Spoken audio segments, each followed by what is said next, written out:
ngasi aina thonggadoi nga toibani mayan se aina semi base telau se ama laure chanam khara lauraga sure singdi manau macha khatang oigadabani khamena simba ani alu ani ga laujare tejpata amaga laure aduga maroi se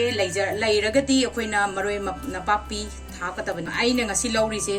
spring onion telau manau ina laure aduga nga thongbada hairibok thapase yamna rosa lay aduna hairibok khara amga ngasi aina nga lauri se nga heini online da order tawba ngani si kilo tangkhai gini ji adugi sigi mai pise khara atoi ba thongbe ne khara pikna semdo se atoi be gi changda amata si sana semdo osi pisti amna phajai adoi ta so akoi atoi ba gi changda koina amuk hana semdo sigi size da dum kapayani sigi size se chap charani koina nga atoi ba thongba gi di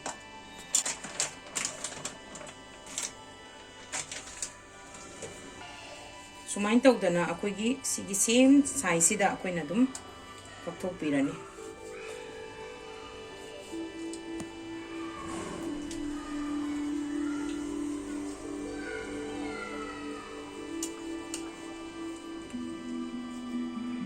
size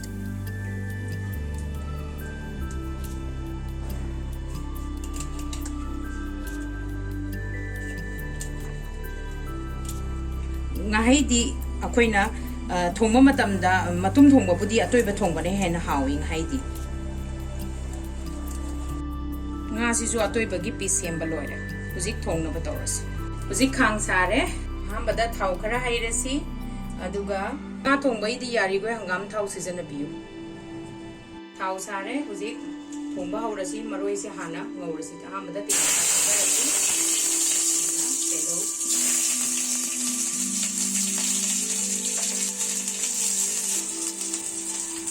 ina huji hapado ide hingje khara hapkada bu jira se samas tang khai mu laure uka tilong hina kitang khap machu se ondhalaga brown oira kanda koina maroi aina na sai logi ba maroi se hapchalani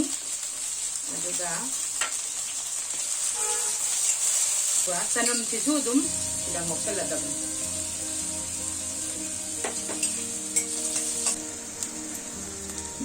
mithi maru se tangkhai ma mu samasta kha yaragati mithi maru lai ready khara hapo se nga gi manam nam thi ba ha ba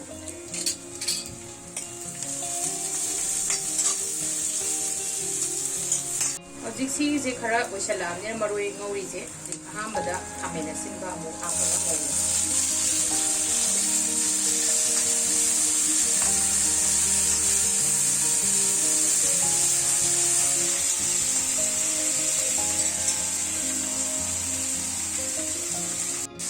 yare khara mun thale sigi chang sida dum nga se saga bada nga se ngom da tin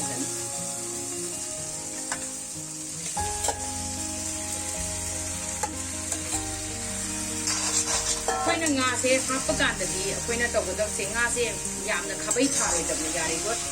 tam tam na mai no olaga yari go ha na ne na pai nga da to jana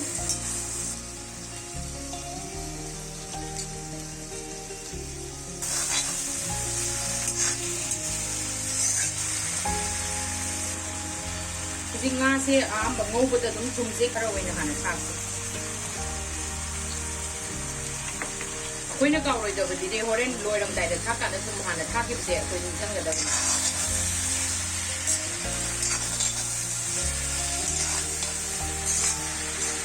ki chang ki da ha ka koina minute 10 muk te dum maina dum ngogi se singa de uji minute 10 muk thongba loire adu loira ga uji adi matung da aina alu se hapsalasi ahambada alu hapani aduga sing sai gi se sing su sai se nomasi ji akoina arai ba yumda masala mayam te dum hape ya aina hape je phadigom baruga jira ga gi kan ma chama sama aduga onda leirami ji garam masala leirami du chamas tang khai mu ki hisab ta hape aduga morok se dum chang do dum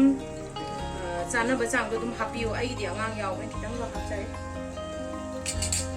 दुगा सिसे दुगा मचुजु हापोब्रसे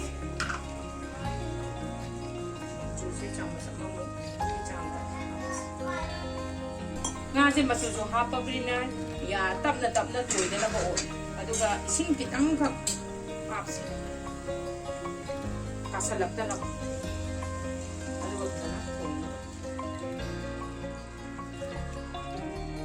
सिगी इसिंग खितंग हापगने सिगी चांगसिदने खितंग minute मंगा मु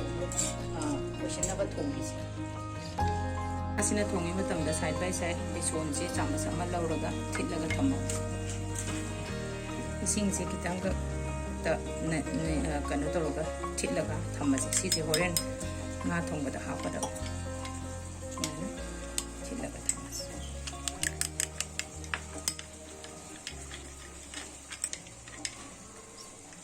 सिजे यारानी यारे सिंगा के मंगा मंगौरे अदुना मुझे मही हापनबा तौरसे सिगी स्टेज दा मही हापसे आइना गिलास अमगी चांगदा मही से लौरे अदुगा गिलास अमा मुक लौरगा सिगी चांगदा हापचलसे हरिबोप से हापचन बई यारे हापसी मही हापबनिना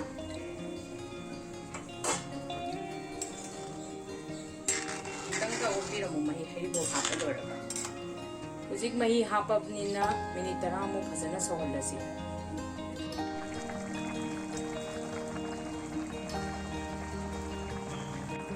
से मनम गया नुसीरे अमुतंग ओटसी मही सु खरा दुम नंगजल ए अलू Sissu मुल्लबा हैपेट येंगिसिको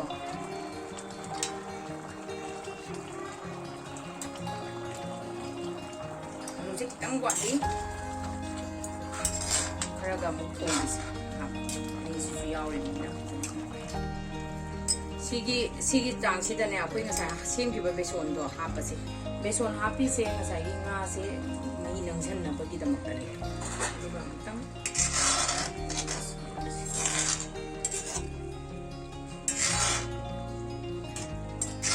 si je munthal le aduna mudi si gi matang sida koi ki sal hawrasi ngasai koi na kawroi dabda ham da thung kitang chai gi do adugi matung ina koi gi chang se thum se thasi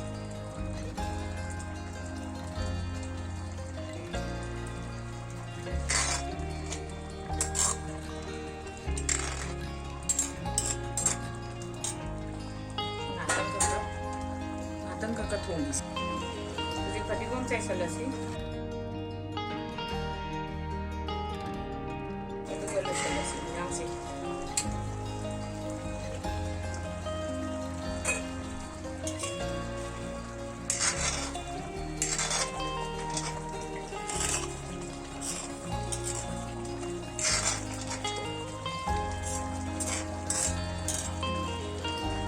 यारे सिदा मुथलसी मही से दुम नंगसलकनी लोशलसी हुजिक यारे सर्व तौरसी और निंगा से